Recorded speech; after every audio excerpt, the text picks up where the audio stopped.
नमस्कार, lead India के इस वीडियो में आपका बहुत बहुत स्वागत है। अभी अभी इलाहाबाद हाई कोर्ट ने कहा है कि आर्य समाज में की गई शादी वैध नहीं है, इनवैलिड है। कुछ दिनों पहले सुप्रीम कोर्ट ने भी कह दिया था कि आर्य समाज से जो सर्टिफिकेट इशू होता है वो वैध नहीं होता है। मैं इस वीडियो में आर्य समाज का इतिहास बताऊंगा, शादी से जुड़ा हुआ भी इतिहास बताऊंगा, कानून क्या है वह भी बताऊंगा। सब कुछ आप जान पाएंगे और यह भी कंफ्यूजन क्लियर हो जाएगा कि शादी केवल आर्य समाज में करे तो काम चल जाएगा या आर्य समाज में शादी करने के बाद से उसको रजिस्टर्ड भी करा ले। आखिर क्या स्थिति है और इलाहाबाद हाई कोर्ट ने या सुप्रीम कोर्ट ने क्यों आर्य समाज के शादी को इनवैलिड करार दिया था, क्या वजह थी, उसके बारे में भी डिस्कस करेंगे। मैं आगे बढ़ूं उससे पहले मैं आपसे कहूंगा कि अगर आप मैरिज से संबंधित किसी भी तरह का कोई इंक्वायरी करना चाहते हैं तो आप हमारे हेल्पलाइन नंबर 8800444555 पर सुबह 9 बजे से लेके शाम को 8 बजे तक कॉल कर सकते हैं और पूरी इंफॉर्मेशन ले सकते हैं। वीडियो अच्छा लगे तो चैनल को सब्सक्राइब कर सकते हैं, बेल आइकन प्रेस कर सकते हैं। दोस्तों देखिए, आर्य समाज पद्धति से विवाह को तो मान्यता जो है 1937 में ही मिल गई थी। उस समय भारत में ब्रिटिश राज था।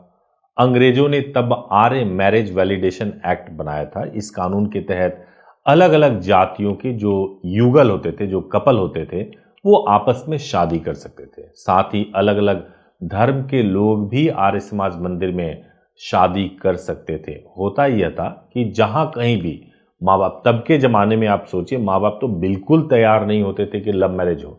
तो जब माँ बाप नहीं तैयार होते थे, कोई रास्ता नहीं बचता था, तो बच्चे क्या करते थे कि अपनी पसंद से शादी करने के लिए वो आर्य समाज में भाग के जाते थे और वहां पे शादी कर लेते थे। अब ये कपल जो आर्य समाज विधि से शादी कर लेते थे, उस समय उसकी लीगल मान्यता थी, वैधानिक मान्यता थी।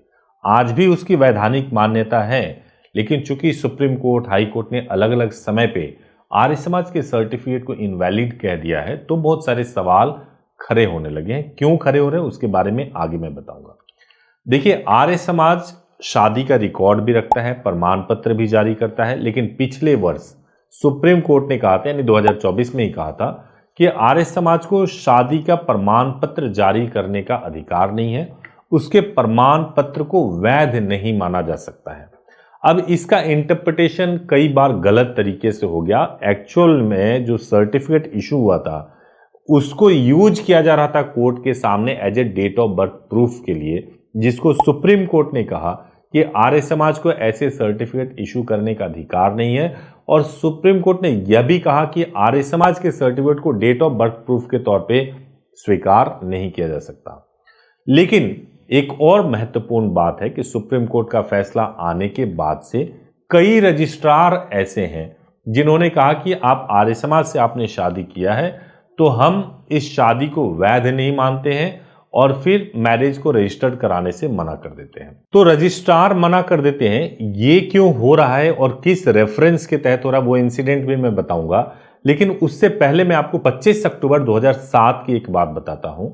25 अक्टूबर 2007 को सुप्रीम कोर्ट ने अपने एक आदेश में कहा था कि जितनी भी शादियां हिंदुस्तान में होती हैं उन सभी को रजिस्टर्ड किया जाना चाहिए। और यह भी कहा था किसी भी धर्म के हो, किसी भी जाति के हो, अगर शादी हुई है तो उसको जरूर रजिस्टर्ड किया जाना चाहिए। और यह भी कहा था कि जितनी भी राज्य सरकारें हैं, केंद्र सरकार शासित प्रदेश हैं, वो सभी लोग मैरिज रजिस्ट्रेशन को लेकर के अपने नियम बनाएं। उसके बाद से ही मैरिज रजिस्ट्रेशन के अंदर बहुत ही बढ़ोतरी हो गई और लगभग सभी लोग मैरिज रजिस्ट्रेशन कराने लगे हैं। अब आप देखिए, हुआ ये कि जब सुप्रीम कोर्ट का आदेश आ गया और सुप्रीम कोर्ट के आदेश में कह दिया गया कि भाई मैरिज सर्टिफिकेट जेन्युइन नहीं है आर्य समाज का, तो उसके बाद से ऐसा हुआ कि एक रजिस्ट्रार के पास में, मैं जगह नहीं बताऊंगा, रजिस्ट्रार के पास में एक कपल गए अपनी शादी को रजिस्टर कराने के लिए। मैरिज रजिस्ट्रार ने कहा चूंकि आर्य समाज से आपने शादी किया है इसलिए आपकी शादी वैलिड नहीं है, और ऐसा कह के मैरिज रजिस्ट्रेशन कराने से मना कर दिया।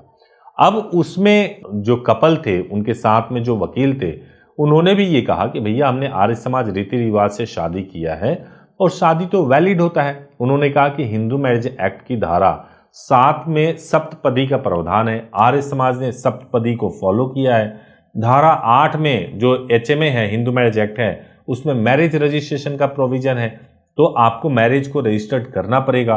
लेकिन रजिस्ट्रार साहब ने क्या किया कि सुप्रीम कोर्ट का वही जजमेंट दिखा दिया जिस जजमेंट की मैं बात कर रहा था कि आर्य समाज के सर्टिफिकेट को आप as a date of birth proof consider नहीं कर सकते हैं। तो अब सुप्रीम कोर्ट के पूरे जजमेंट को ठीक से ना समझ करके एक कॉन्टेक्स्ट को देखा गया और उसके बेसिस पे कह दिया गया कि सर्टिफिकेट जेन्युइन नहीं होता है। लेकिन हकीकत यह है कि अगर आप केवल आर्य समाज से शादी करते हैं और मैरिज रजिस्टर्ड नहीं कराते हैं तो यह भी सच है कि मैरिज वैलिड नहीं है, क्योंकि 2007 का वह ऑर्डर भी सामने आ जाता है कि 2007 में जब सुप्रीम कोर्ट ने खुद कहा हुआ है कि जितनी भी शादियां होंगी, चाहे अरेंज हो, लव मैरिज हो, वो रजिस्टर्ड होनी चाहिए। तो अब एक कपल जो घर से भागते हैं, भाग के शादी कर रहे हैं, आर्य समाज में शादी कर रहे हैं, अगर आप अपनी मैरिज को रजिस्टर्ड नहीं कराएंगे तो उसको तो सामाजिक मान्यता भी नहीं मिली हुई है। ऐसे में अगर आप रजिस्टर्ड नहीं कराते हैं तो केवल आर्य समाज के सर्टिफिकेट के बेसिस पे आप अपनी शादी को बहुत टिकाऊ समझ लें, इसके चांसेस बहुत कम है, क्योंकि बाद में उसका बहुत इंटरप्रिटेशन किया जा सकता है और इंटरप्रिटेशन करके आपकी शादी को तुड़वाया जा सकता है।